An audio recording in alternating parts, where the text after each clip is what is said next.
Ceux qui nous écoutent, sachez que cet épisode est enregistré en vidéo et que vous pouvez le retrouver sur la chaîne YouTube d'En Roue Libre le jour de sa diffusion et que vous pourrez voir les petits casques dont on va un peu parler tout à l'heure et les quelques vélos qu'on a derrière nous qui sont assez stylés.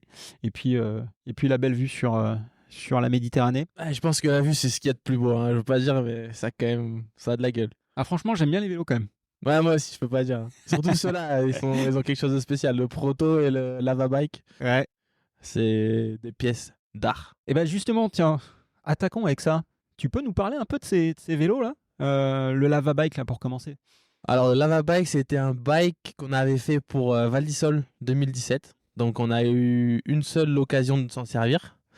À mon grand désespoir. Parce que c'est une de mes couleurs préférées. Et en fait, à l'époque, on avait beaucoup de liberté sur les designs. Donc, je donnais tout le temps des idées aux designers qui faisaient plus ou moins ce que je voulais. Des fois, ça partait un peu dans tous les sens. Mais là, c'était carrément réussi. Et c'est un de mes vélos préférés de toute ma carrière. En termes d'esthétique, j'ai pas un attachement sentimental de fou parce que j'avais fait 4 à Val d'Isole. C'était pas, tu vois, une performance inoubliable. Mais le vélo est resté quand même gravé dans ma mémoire et je l'adore, je l'ai encore, tu vois, chez mes parents et je le garderai le plus longtemps possible. Et c'est quoi le concept derrière? C'est quoi, Floor is Lava ou c'est un peu ce Non, délire-là, quoi? non, c'est Florizama, c'était un peu à l'époque en plus de Ouais. ça. Donc il y avait un peu de ça, il y avait surtout à Val d'Isole qui était une piste très difficile Mm. où en fait ça fait un peu la même sensation, c'est tellement défoncé par terre que le plus de temps tu passes en l'air non au contact des racines Yeah. et des pierres, le mieux t'es. Donc c'était un petit peu ça et surtout je trouvais qu'il y avait moyen de faire quelque chose avec ces couleurs-là et l'effet craquelé. Ouais. Et ils ont vraiment tué, Mm. ils se sont gavés quoi. Bah, c'est vrai, quand on regarde le run de Samil Mm. à Val d'Isole, lui, il survole.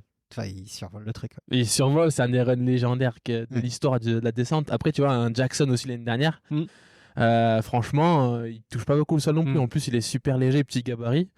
C'était très beau, très beau. J'arrive pas à le faire pour l'instant. J'ai pas trouvé la solution de le faire, mais j'y travaille. Est-ce que tu peux nous parler un peu de celui qu'on a là, le Ça, c'est un rouge qui est là, ouais. Candy Red. Du coup, c'est ce que j'ai eu pour mon retour en compétition en 2016. Je m'étais cassé la clavicule, donc première année XP. Mm. Je gagne ma première Coupe du Monde à Cairns avec le blanc qui est chez Jack, Mm. avec les mosaïques. Je sais pas si tu te rappelles le vitrail là. Oui. Et je gagne à Cairns. La semaine d'après, je vais à Roubion, c'est un bled ici pour la course régionale. Et on traçait la piste, donc j'avais la bombe de peinture dans le short et tout. Et je me prends une rafale en l'air et je tombe clavette, trauma crânien, out. Donc je rate 3-4 courses cette année-là. Et pour mon retour à Mont-Sainte-Anne, j'ai eu une super couleur aussi, comme ça, toute transparente, raide.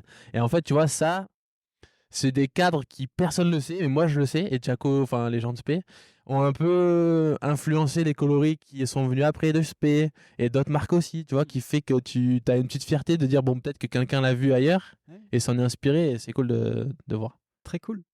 Bon, le dernier, tu peux nous en parler un peu là? Ah, la dernière, là, c'est une des plus grandes pièces d'horlogerie que j'ai jamais eu sous mes pieds. C'est le Proto Spé. Du coup, il a un nom, ça s'appelle UBB. Je sais pas pourquoi exactement. Mais c'est un Black Project, ils appellent ça. Donc, c'est un truc très exclusif que seulement le team a, qui est pas encore à dispo à la production. Et tout fait en Amérique. Donc, À Morgan Hill. à Morgan Hill, Ouais. chez Specialized. Donc, on a vachement de liberté, de flexibilité sur ce qu'on peut faire avec, en termes de géo, en termes de suspension, en termes de cinématique, de billets, de système, de flex. Enfin, il y a plein de choses qui sont faisables.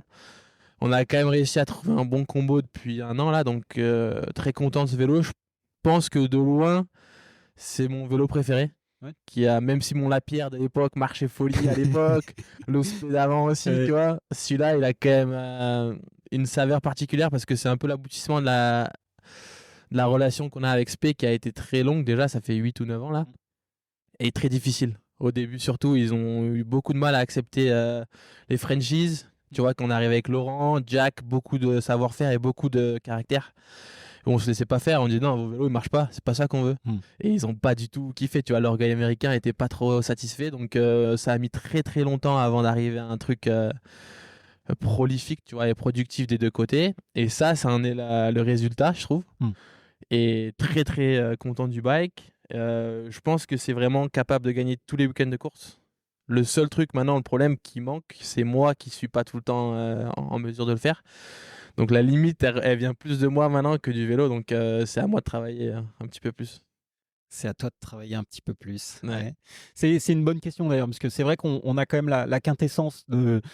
Enfin, aujourd'hui, c'est le meilleur vélo du monde, on peut dire à peu près. Je pense. Parce Ouais. qu'après, tu as des vélos de série qui sont plus ou moins bien que d'autres, je pense aussi. Mais sur le circuit de Coupe du Monde, je pense que c'est le plus abouti et le plus poussé en termes de technologie, que ce soit dans le cadre et dans les suspensions qu'on a la chance de rouler en course. Ouais. Et ouais, on en a parlé un petit peu avec Jack, Ouais, qui a bien voulu nous dire absolument tout ce qu'il y avait dans ces suspensions Öhlins. On te fera pas l'affront de te demander ce qu'il y a dedans, puisque de toute façon, c'est pas ton métier, non? Moi, c'est pas mon métier. J'aime beaucoup cet aspect-là, mais je laisse beaucoup de développement à Jaco et surtout Mm.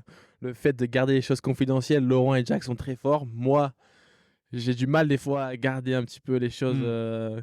en secret.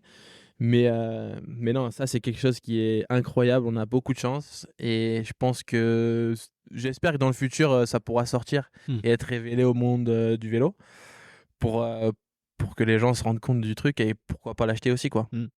Alors, j'étais hier avec Olivier Bossard, C'est vrai. qui a fait des suppositions. D'accord. Des suppositions sur ce qu'il pouvait y avoir dedans.